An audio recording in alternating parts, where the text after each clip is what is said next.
Well, I wanted to give Mr. Waxman an opportunity to hear from a colleague, a doctor, an asthma patient. Look, I don't know why we have been involved in this elaborate game of hide the ball by the Environmental Protection Agency, by the Food and Drug Administration, and yes, by the White House.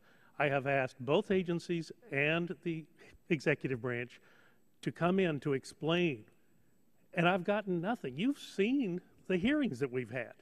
You've seen Lisa Jackson just simply ignore me. You've seen Gina McCarthy burst into derisive laughter when I bring this point up. I mean, what in the heck is going on here? And now we're being told, well, it really wasn't so much the CFC, it's because it's a dangerous drug. What do you mean it's a dangerous drug? It's been on the market over the counter for 50 years since I was a child. I've used this drug probably every year for the last 50 years. This is a multi-dose inhaler that's available to your constituents if they get into a tight spot in the middle of the night. No one is recommending that asthma patients just simply self-medicate and not see their physicians, but for crying out loud, when one of these attacks happens, you don't have any idea that it's coming. I had to fly into Dulles one night because of whatever reason I couldn't get into Reagan. And smoker in the car before me, I don't know. But I got tight on the way back to D.C. It's what, a 45, 50-minute ride?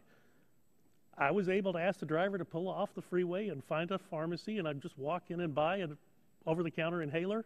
Problem solved. If I had had to sit in that car all the way back to D.C., I would have said, you're going to have to take me to Bethesda because I can't breathe. Now, why do we do that to people?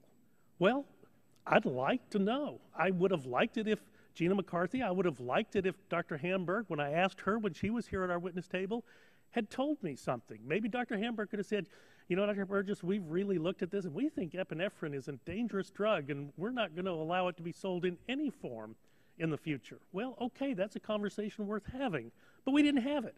I was told by Dr. Hamburg that, well, it's the new application is in the process. I don't even see why it has to be a new drug application. We're only talking about a change in the propellant. CFC is a much superior propellant to HFA, if anyone is interested. As somewhat of a connoisseur of inhaled propellants, I will tell you CFC is far better. I accept the premise that we're trying to move away from CFCs, but we're not talking about putting this back on the market indefinitely. We're talking about allowing the company that has these products in the warehouse to allow them to get into the hands of asthma patients until their expiration date. That's not a big ask.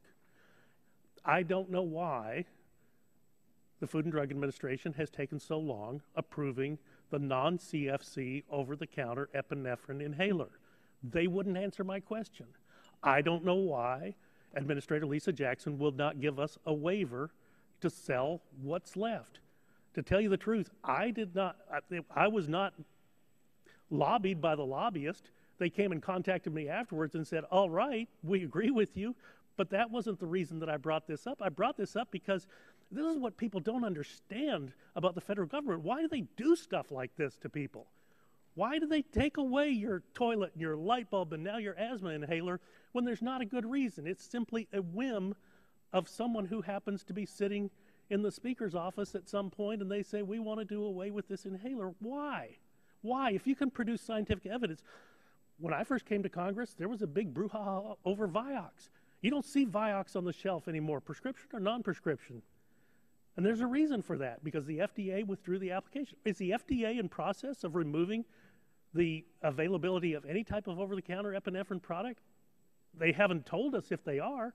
Maybe they ought to tell the manufacturer that's working hard to get this drug approved that, yeah, under no circumstances are we going to approve an inhaled epinephrine product.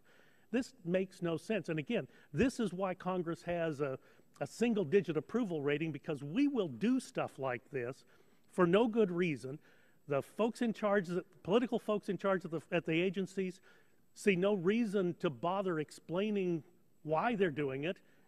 And at the end of the day, the poor guy or lady that shows up at their pharmacy now at 3 o'clock in the morning, hey, I used to be able to buy one of these deals. They used to be right over here by the Snickers bars. They're not there anymore. But as long as we're talking about things by the Snicker bar, if you want to buy postcoital contraception, yeah, it's right up front with the Tootsie Rolls. And what is going on here? We shouldn't make political statements with people's ability to access safe medicines that they've had availability to for years and years. The only way I was able to get any movement out of the agencies of the White House was to actually get this bill, and I thank the chairman for allowing it to come up before a markup. We've done more in the last week. We've done more in the last week on this issue than we have in the last 3 years. So I thank the chairman. I'll yield back.